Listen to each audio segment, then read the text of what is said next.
heart failure worsened and she required repeated hospitalization.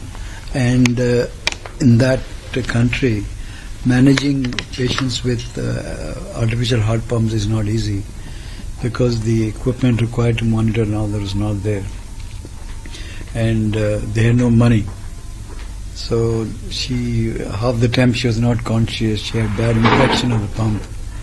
So we had to do something to help. With great difficulty, she got a visa. She came here, she had absolutely no money. She's a single mother.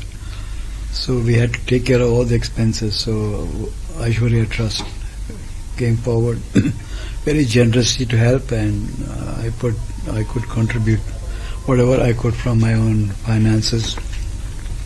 And a few of the patients we treated were very generous, so they paid for, and eventually we got a donor heart from Delhi, which nobody else wanted.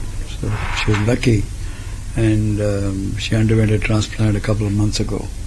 That heart actually was quite big for her because it was from a much older donor, and her chest had to be kept open for almost 10 days. They couldn't close the chest. And now she's completely recovered and she's ready to go home.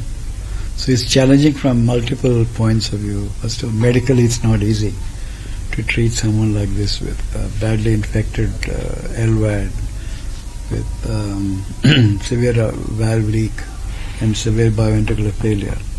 On top of that, without having any money, because the hospital is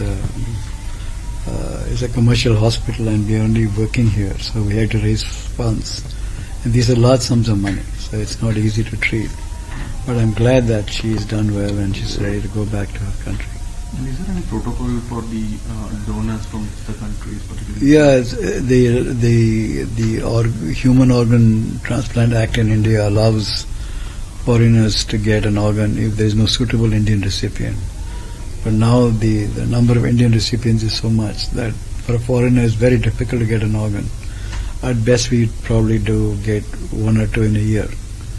And that too in whichever city there's an organ. So this one happened to be in Delhi. So we had to airlift it from there. So it's a huge challenge, especially for patients where transplant is the only option and no other option exists. So from that perspective, I think she was very lucky. Could do something. And how do you compare India with Pakistan? I don't know about that country. I cannot tell you. She's had the kind of treatment she's had is comparable to any country in the world. Cardiac arrest, ECMO, VAD, transplant. Not many countries do outside of North America and Western Europe. And even there, the cost that she incurred here would be a tiny fraction of what it could have costed in any other country in the world. So. Technology in this country is very good, except that it costs money to offer this treatment. And post-medication, how often? She has to be on lifelong treatment for immunosuppression. And we'll probably take drugs from here because the drugs in India are much more affordable and of good quality.